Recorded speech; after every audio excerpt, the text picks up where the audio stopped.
It is Saturday, June 7th, 2014, and it's got to be 420 somewhere in the world. I'm Radical Russ Belville from 420 Radio. How y'all doing? I got to make sure everyone's awake. I did this last year. I got to make sure you're all awake. So let's do our little quick test. Are you ready? The stars at night are big and bright. Deep in the heart of Texas. All right, timing we can work on. But that's great, you guys. Thank you. That's right. That's right. What's the words again? So I'm here today to deliver a talk that I like to call Re-Legalize Marijuana in the United States. Re-legalize marijuana. It's been legal. We're going to re-legalize it because it's our patriotic duty. And to start this discussion, I just want to say right off the bat that I apologize. I apologize to everyone that I've ever talked to marijuana about for the past 5 years because I thought I knew what I was talking about. I really did. I thought, you know, end marijuana prohibition, raise some tax money, you know, treat some patients, grow some hemp. I really thought that was what it was all about. And then on April 17th, 7 miles across the Utah border, I got a free ride in a cop car. And we're on our way to the Cannabis Cup. My assistant happened to have stuff on him, and I got charged with a possession of marijuana and possession of paraphernalia. He got charged with possession of marijuana and possession of 5 paraphernalias. 8.5 hours later, after sitting on the side of the road watching cops go through all of my stuff in the back of the trunk, 8.5 hours later after being booked and fingerprinted, 8.5 hours later after sitting in a cage, I started to realize what this is really all about. $5,000 in bail later, I really learned what it was all about. Yep. And what this is all about, folks, is freedom. It's about freedom. And today, I want to talk about being a marijuana activist, because sometimes, especially if you're fresh or new to this, it can be intimidating. It can be a lot of pressure on you, especially in a place like Texas, where pot legalizing. Why don't you do something important? Why don't you do something mean to some pot? You just want to get high, you know. If I want to get high, I'd go outside and get high. We're getting high now. It's not about getting high, we're getting high.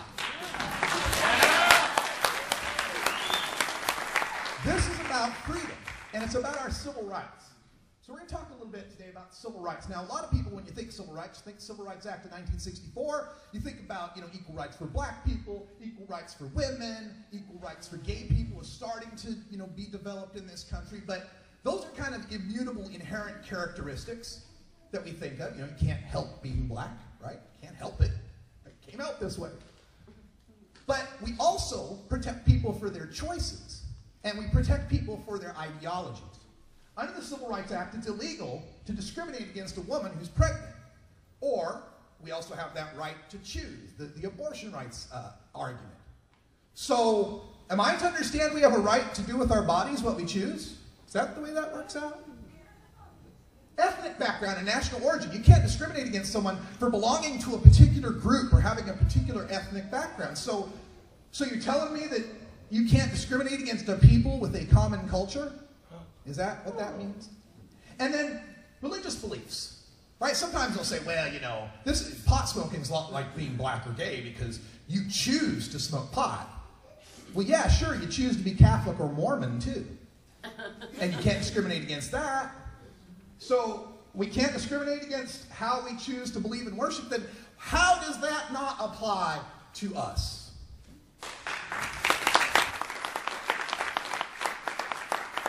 It's pretty simple, folks. These are our rights we're talking about, our freedom, the meaning of being an American. They think they're banning a harmful plant. I think they're oppressing a harmless people. That's what's going on. Our founders grew hemp.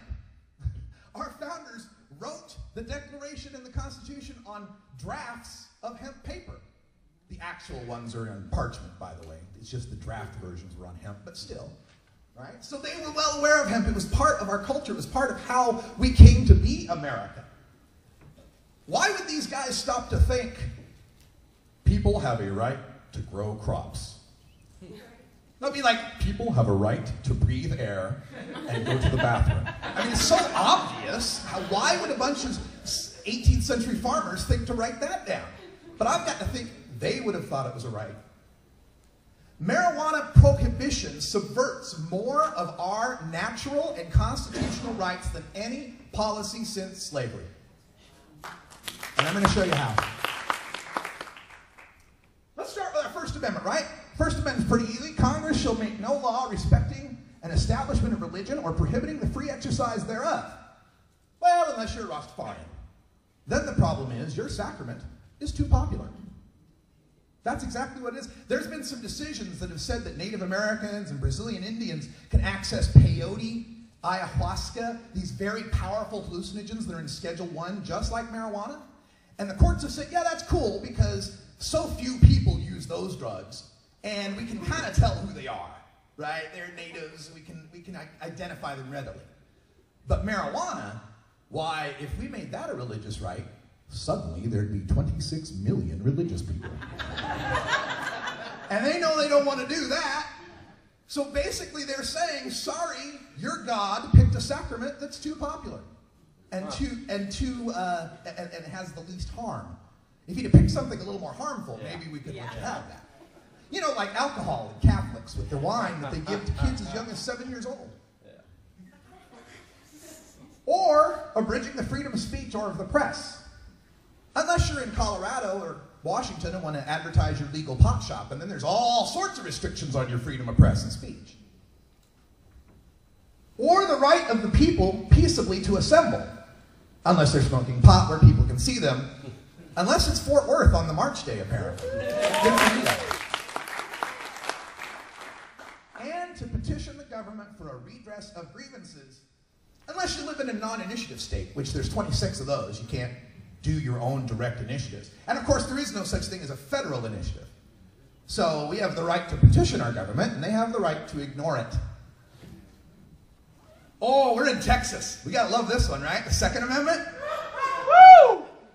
A well-regulated militia being necessary to the security of a free state. Don't worry about that. The right of the people to keep and bear arms shall not be infringed unless you're a registered medical marijuana patient. According to the Gun Control Act of 1968, guns and ammo may not be sold to any known drug abuser. If they see your medical marijuana card, you're a known drug abuser under federal law. You don't get a gun. And even if you're not a medical marijuana patient, and you're keeping a lawful firearm in your home, and you're busted for having a plant or having some weed, you get all sorts of extra penalties tacked on for having that firearm in the commission of a felony. Funny how the NRA is never talking about that, isn't it? You'd think if they were supporting the rights of people in their Second Amendment that maybe they'd think putting people on a government list for medical marijuana takes away their gun. That's like the nightmare scenario of the NRA, isn't it? A government list to take away your gun. And that's exactly what a medical marijuana list is. The Third Amendment. Now this one, a lot of people don't know the Third Amendment. It doesn't really come up much. No soldier shall, in time of peace, be quartered in any house without the consent of owner, nor in time of war, but in a manner to be prescribed by law. This was a problem because, the British would bring in their soldiers and tell, Joe Blow, hey, you got to put up 6 soldiers and give them a bunk and feed them. So it doesn't really apply these days so much, but there was a case called Griswold v. Connecticut, came under the Supreme Court. And this was a case about birth control, whether or not people had the right to use birth control. And part of determining that court case was to determine, does the Constitution grant us a right to privacy? It's not explicit in the Constitution, you shall have the right to privacy, but they found that under the First, the Third, the Fourth, the Fifth, the Eighth, the Ninth, and a couple of other amendments, there was this penumbra, they call it a penumbra of rights.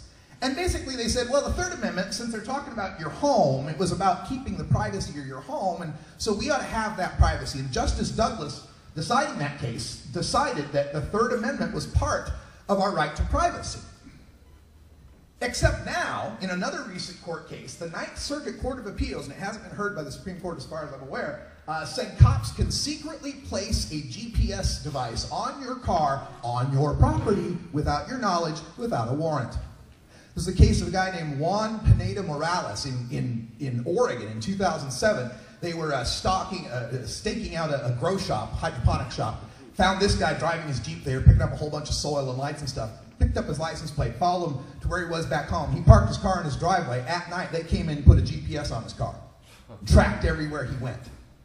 See, I think the Third Amendment was all about, you know, a soldier in your house. That's like having an officer of the state watching and transcribing everything you do.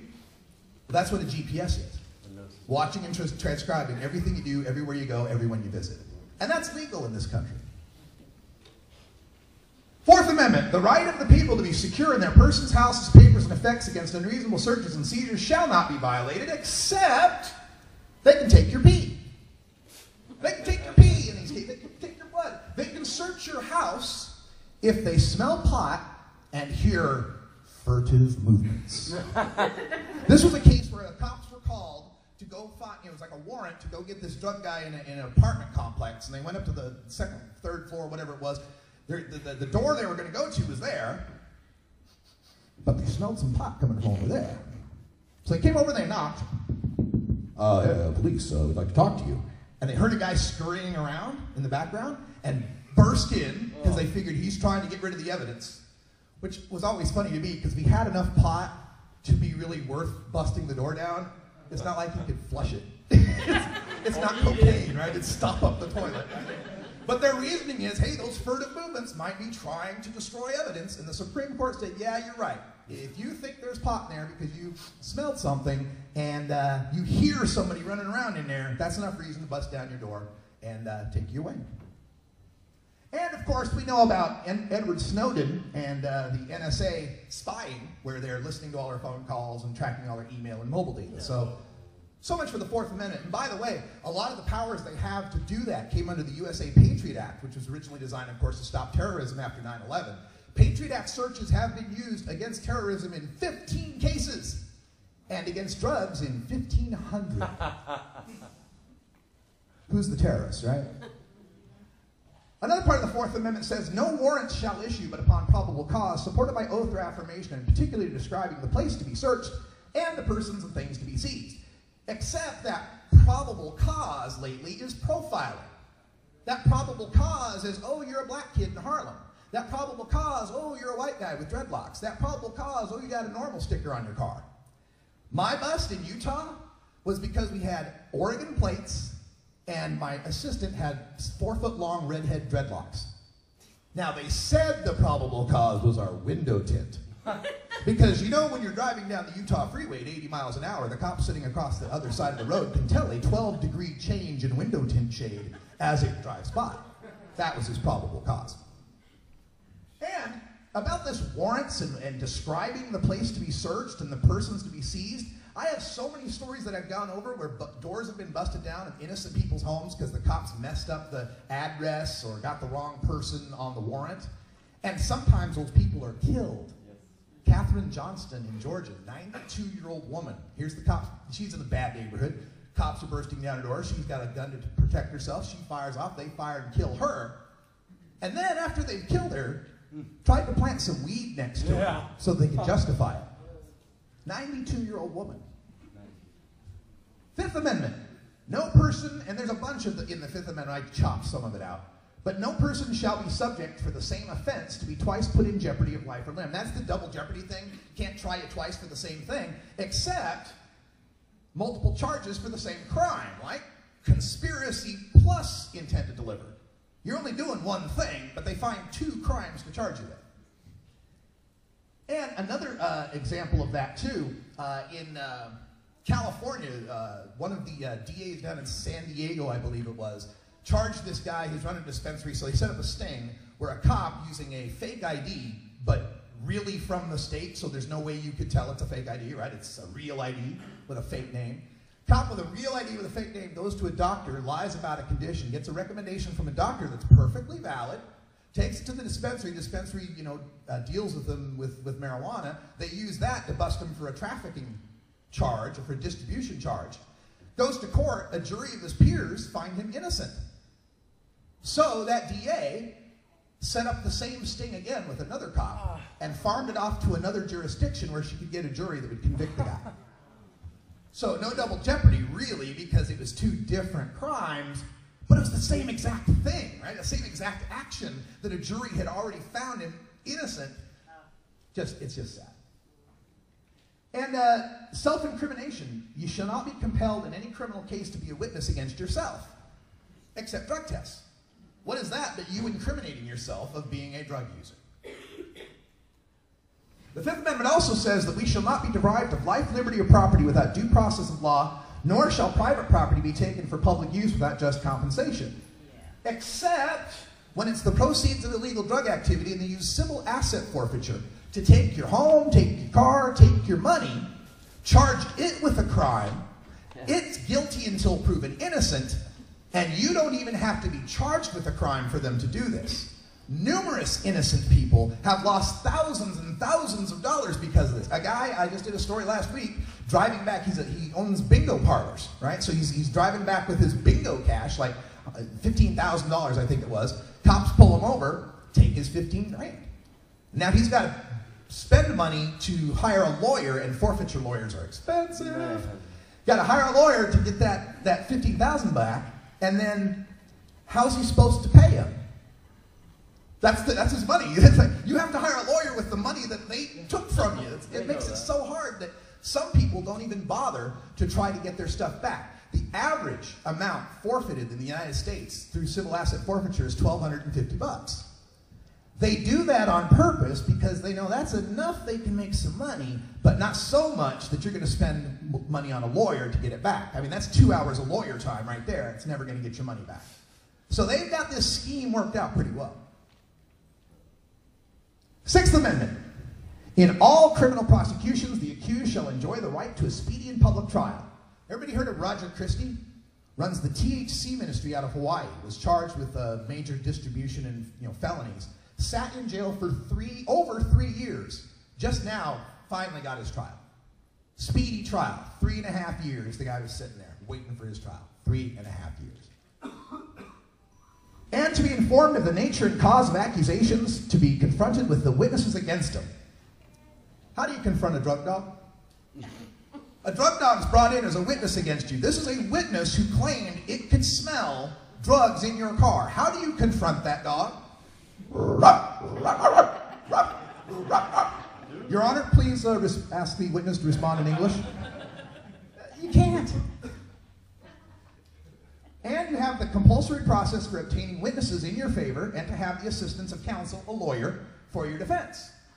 Except if you're involved with medical marijuana, you and your lawyer cannot say medical marijuana.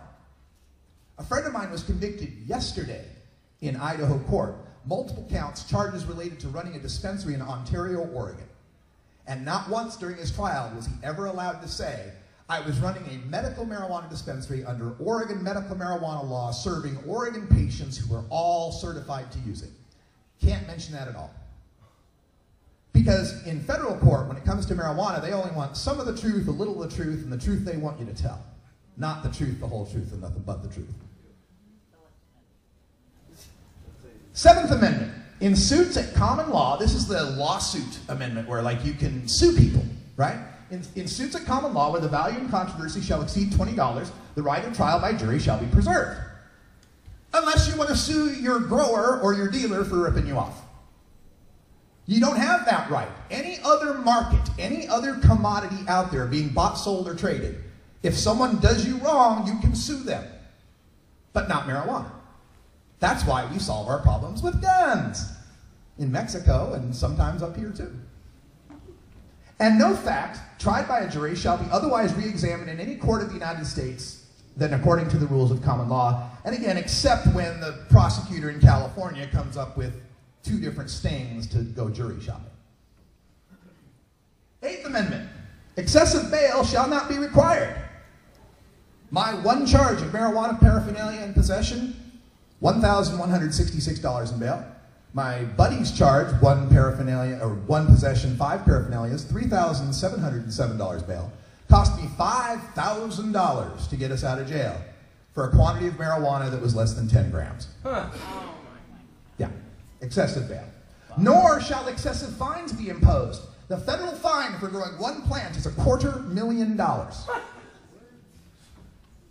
Nor cruel or unusual punishments inflicted unless you're a medical marijuana patient, then they put you in jail and deny you your life-saving medicine and you die in a cell.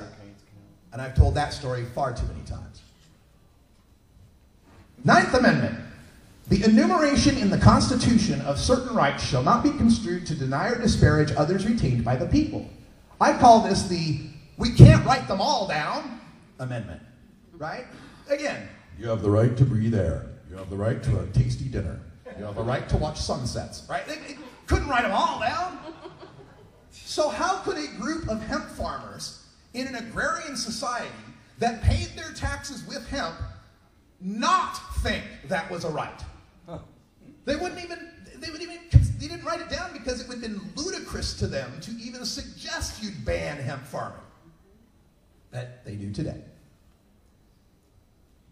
10th Amendment. People know this is the States' Rights Amendment. The powers not delegated to the United States by the Constitution or prohibited to it by the states are reserved to the states respectively or to the people. Well, nowhere in the Constitution does it say that the federal government has the right to regulate medicine, and nowhere in the Constitution does it say the states don't have the right to regulate medicine, and yet the feds are stopping 22 states and Washington, D.C. now from regulating medicine. And that's just the first 10. That's just the Bill of Rights. There's a whole bunch of other rights that are contained in the other 18 amendments, 6 of them as a matter of fact, that also are affected by marijuana prohibition. The 13th Amendment, no slavery or involuntary servitude. Unless you're busted for weed and we throw you to prison, we make you work for 17 cents an hour for JCPenney or for Delta Airlines or any of these companies that make a killing on cheap prison labor. We put these people in prison, we give them a job working for Greyhound bus booking tickets. They make 17 cents an hour, and then if they want to make a phone call to their lawyer, it costs $5 a minute. I do the math in your head, 17 cents an hour, how many hours you'd have to work before you could call your lawyer for 3 minutes? The 14th Amendment, the Equal Protection Amendment, that's the one that says, you know, you have a right in this state. Well, if you go to another state, you have that right too. The states have to respect each other, respect the rights, unless you're a medical marijuana patient. If I leave Oregon as a patient and I go into Idaho, I'm a criminal. I'm certainly a criminal in Utah. So, 15th Amendment, that was the one that said you can't deny voting rights on the basis of race or previous slavery, previously being a slave, right? Except right now, in numerous states, if you're convicted of a felony, you lose your right to vote, either for a certain length of time, or in the case of 3 states, I believe it's Tennessee, Kentucky, and Florida, you lose your right to vote forever.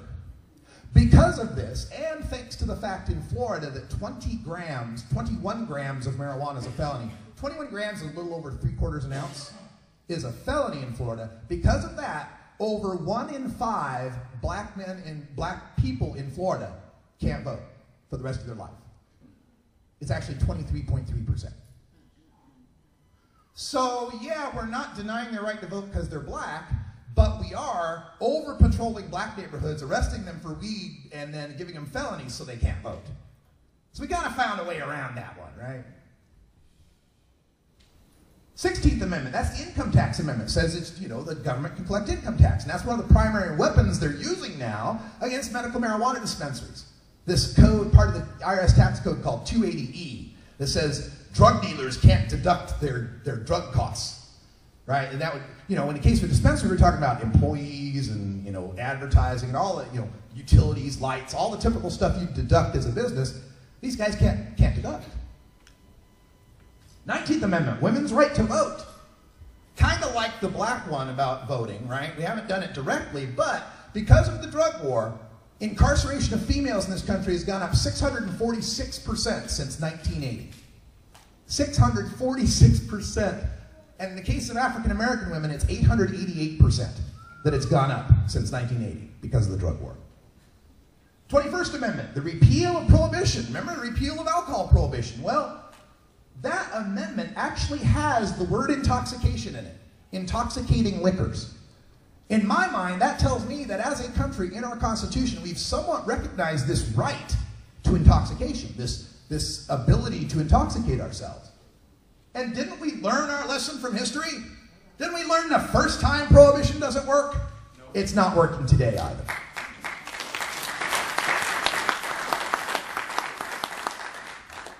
So never be ashamed or afraid to admit that you're a marijuana legalizer. Be proud of that. You are the civil rights activists of the 21st century. This is about civil rights, and I hope what I've just shown you there kind of convinces you that, yeah, this is affecting more than just, you know, whether or not I'm being busted getting high. This is endemic to our entire way of life in America. This is a robbery, a theft of our heritage. Marijuana is part of our heritage as Americans. The first hemp was planted in the Jamestown colony in 1611. Over 400 years, Americans have grown hemp. Dr. O'Shaughnessy went to India. He's a British surgeon. He went to India in the mid-1800s. He rediscovered how they were using cannabis in what they call bhang, B-H-A-N-G, bhang, this drink that they make made of cannabis. And he discovered the medical properties of it, brought it back to Britain, reinvigorated this interest in cannabis as medicine. Queen Victoria was taking it for her menstrual cramps. And O'Shaughnessy brought that information to the United States as well around 1850. And by 1890, cannabis was the second most popular ingredient in medicine after opium, like laudanum and that kind of stuff, right? So the American people, our grandfathers, our great-grandfathers and grandmothers used cannabis as medicine. They got it in these bottles, you know, these little tincture bottles. I have a friend that collects these things, and it's a very popular medicine. And even recreational pot smoking, while it kind of came into America in the 1900s with the wave of Mexicans and migrants that really became popularized around 1920 when all the jazz musicians like Louis Armstrong and Cab Calloway were singing about the reefer man and talking about gauge and getting high. So we've got a culture. We are a culture that goes back now almost a century. So don't let them tell you that, oh, you're just trying to get high. No, man, I'm fighting for our civil rights. I'm fighting for our hemp heritage, and I'm fighting for freedom.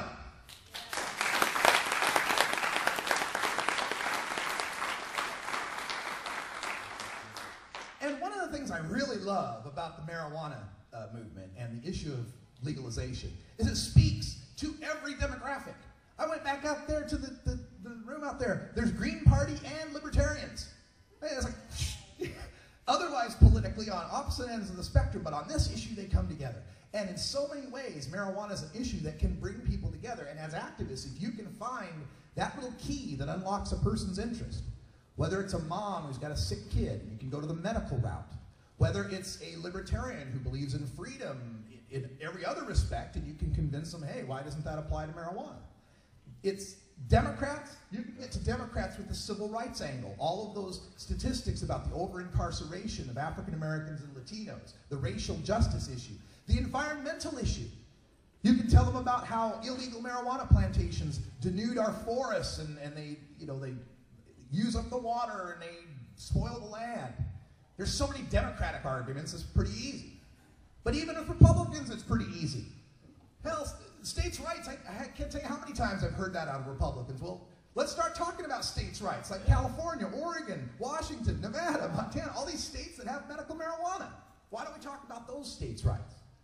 Individualism, personal responsibility, end government waste, cut ineffective government programs. How is it that the Republican Party has not snatched this issue up, especially as they face becoming older and whiter, and they really need young voters. They really need minority voters. This is such low-hanging fruit for Republicans. Man, if they could just push aside the social conservatives that think it's evil devil weed and be able to convince them, hey, we take on this issue. We're going to get young voters. We're going to get minority voters.